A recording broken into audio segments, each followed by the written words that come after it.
உங்களுக்கு நிம்மதி உண்டாகுவதாக, தேவனுடைய இரக்கங்கள் அதிகமாவதாக. தேவன் என்ன சொல்றாங்கன்னா, சங்கீதம் 18:28 தேவரீர் என் விளக்கை ஏற்றுவீர், என் தேவனாகிய கர்த்தர் என் இருளை வெளிச்சமாக்குவார். என்னுடைய வீட்டுக்கு மட்டும் இருட்டு இருக்குதுங்க, ஆனால் மற்றவங்களுக்கெல்லாம் நல்ல வெளிச்சம் இருக்குது. எனக்கு மட்டும் ஏங்க இந்த இருட்டு? என்னை மட்டும் ஏன் இப்படி போட்டு வச்சிருக்கிறார் தேவன்? கவலைப்படுறீங்களே? என் மனசு கேட்க மாட்டேங்குது. என்னுடைய தேவன் ஏன் என்னை இங்கே இருட்டிலேயே போட்டு வச்சுருக்காரு? தேவன் உங்களுக்கு வெளிச்சத்தை கொண்டு வருவார், கவலைப்படாதீங்க. உங்கள் வீட்டுக்கு தான் வெளிச்சம் வருது. திடீர்னு தான் இந்த இருட்டு வந்துச்சு, அப்படி தானே? அப்படியே அது போயிடும். உங்களுக்கு வெளிச்சம் வருது. திடீர்னு வந்த வியாதி, திடீர்னு வந்த பிரச்சனை, அதனால தானே இருட்டு வந்துருச்சு. தேவன் அந்த இருட்டை சரி பண்ணுறாரு. இல்லைனா நீங்கள் ரொம்ப வருஷமாக இருட்டில் இருந்தீங்கன்னா அதற்கும் அவர் வெளிச்சத்தை கொண்டு வரேன்றாரு. உங்கள் வாழ்க்கையில் உள்ள எல்லா இருட்டும் போதுங்க, பயப்படாதீங்க. மொத்த இருட்டையும் அவர் அனுப்பிட்டு உங்களுக்கு வெளிச்சத்தை கொண்டு வராரு. ஏங்க, வாழ்க்கையே வெறுமையாக இருக்குதுங்க, வெறிச்சோடி போய் கிடக்குது, ஒன்றுமே இல்லாத மாதிரி இருக்குது. என்கிட்ட ஒன்றுமே இல்லை, நான் பார்க்கும்போது எதுவுமே இல்லை என்கிட்ட, அவ்வளோ இருட்டு இருக்குது அப்படின்றீங்களே. தேவன் உங்களுக்காக உருவாக்கி தர போகிறாரு, வெளிச்சத்தை உருவாக்கி தர போகிறாரு, ஆரோக்கியத்தை உருவாக்கி தர போகிறாரு, நிம்மதியை உருவாக்கி தர போகிறாரு. சரிங்களா? ஏதோ ஒரு கனெக்ஷன் விட்டு போச்சு இல்லை, அதனால தான் உங்களுடைய வாழ்க்கையில் ஒரு இருட்டு வந்திருக்கு. ஏதோ ஒரு இணைப்பு துண்டிக்கப்பட்டிருக்குது. அந்த இணைப்பை அவர் கரெக்ட் பண்ணி சரிப்படுத்துகிறாரு. உங்கள் வீட்டுக்கு வெளிச்சம் வந்துடும், அவர் சரி பண்ணுவாருங்க. தைரியமாக இருங்க. உங்களுக்கு ஒன்று தெரியுமாங்க?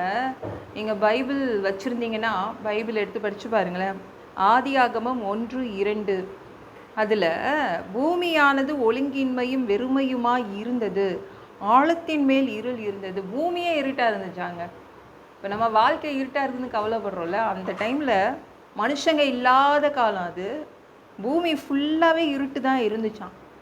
அதனால் தேவன் என்ன பண்ணார்னா, ஃபஸ்ட்டு சூரியனை உருவாக்கி பூமிக்காகவே சூரியனை உருவாக்கி வச்சாராம். அப்புறம் பூமிக்கு வெளிச்சம் வந்துருச்சான். அப்படி தான் ஆதியாகமம் 1:2 சொல்லுது. பார்த்துக்கோங்க. எதற்காக? ஒரு பூமிக்காக ஒரு பிரம்மாண்டமான சூரியனை உருவாக்குனார். உங்களுக்காக ஒரு சூரியனை இன்றைக்கி உருவாக்கி தருவார், வெளிச்சத்துக்காக. இல்லை, கண்டிப்பாக தருவார். ஐயோ வேலை போச்சு, அதனால தான் எனக்கு இந்த இருட்டு வந்துச்சா? பெரிய சூப்பரான ஒரு வேலையை, பிரம்மாண்டமான வேலையை உங்களுக்கு உருவாக்கி தருவார். ஐயோ இந்த வியாதி வந்துச்சு அதனால தான் அப்படின்னு கவலைப்படுறீங்களா? சூப்பரான ஆரோக்கியத்தை கொண்டு கொடுத்துருவார். ஒரு பூமிக்காக ஒரு பிரம்மாண்டமான ஒரு சூரியனை உருவாக்கி கொடுத்தார். அவரால் முடியுங்க, வெளிச்சத்தை கொண்டு வர முடியும். உங்கள் வீட்டுக்குள்ளே வெளிச்சத்தை கொண்டு வர முடியுங்க. பூமி வயசானதா அல்லது சூரியன் வயசானதா? பூமிக்கு வயசு அதிகமா, சூரியனுக்கு வயசு அதிகமா? பூமிக்கு தான் வயசு அதிகம். பூமி தான் வயசானது, சூரியன் அதுக்கப்புறம் தான் படைக்கப்பட்டது. பூமி தான் முக்கியம். தேவனுடைய கண் பார்வையில் பூமி மட்டும்தான் முக்கியம் இல்லை, மனிதர்கள் வாழ்கிறாங்களே. அப்போ உங்கள் வாழ்க்கையை எவ்வளோ பிரகாசமாக வச்சுப்பாருன்னு நீங்கள் யோசிச்சுக்கோங்க. என்னங்க இப்படி போட்டாருங்க, எனக்கு மட்டும் ஒன்றுமே இல்லைங்க, எனக்கு மட்டும் வருமானம் வரலைங்க, எல்லாரும் நல்லா இருக்காங்க, நான் எல்லா இடத்துலையும் போய் பார்க்குறேனே, எனக்கு மட்டும் நிம்மதி இல்லைங்க, எனக்கு மட்டும் வியாதி, ஏன் என்னை இருட்டில் போட்டிருக்காருன்றீங்களா? இல்லை, உங்களுக்காக ஒரு பிரம்மாண்டமான ஒரு சூரியனை படைத்து தருவார். உங்களுக்கு வெளிச்சம் வரணும்னுக்காக. உங்களுடைய வாழ்க்கையில் வெளிச்சம் வருது, பயப்படாதீங்க. உங்கள் இருட்டு போகுது, தேவன் உங்கள் விளக்கை ஏற்றுவார். இந்த வீடியோ பிடிச்சிருந்துச்சுன்னா மற்றவங்களுக்கும் ஷேர் பண்ண மறக்காதீங்க. கர்த்தர் தாமே உங்களை ஆசீர்வதிப்பாராக. ஜெபம் பண்ணலாமா? அன்பு பிதாவே, உங்கள் பிள்ளைங்க உங்கள் பாதத்தில் வந்திருக்காங்கப்பா. சாமி இரக்கம் செய்யுங்க, இறங்குங்க அப்பா. உங்கள் பிள்ளைங்க எத்தனை நாள் தான், எத்தனை வருஷம்தான் இருட்டுக்குள்ளே இருப்பாங்க? வேண்டாம்ப்பா இருட்டு. மற்றவங்க எல்லாரும் வெளிச்சத்தில் இருக்கும்போது உங்கள் பிள்ளைங்கள மட்டும் ஏன்பா இருட்டில் போட்டு வச்சுருக்கீங்க? வெளிச்சம் அவங்களுக்கும் கொண்டு கொடுங்கப்பா. அவங்களுடைய விளக்கை நீங்கள் ஏற்றி வைங்கப்பா. அப்பொழுது அவங்களுக்கு வெளிச்சம் வந்துடும்.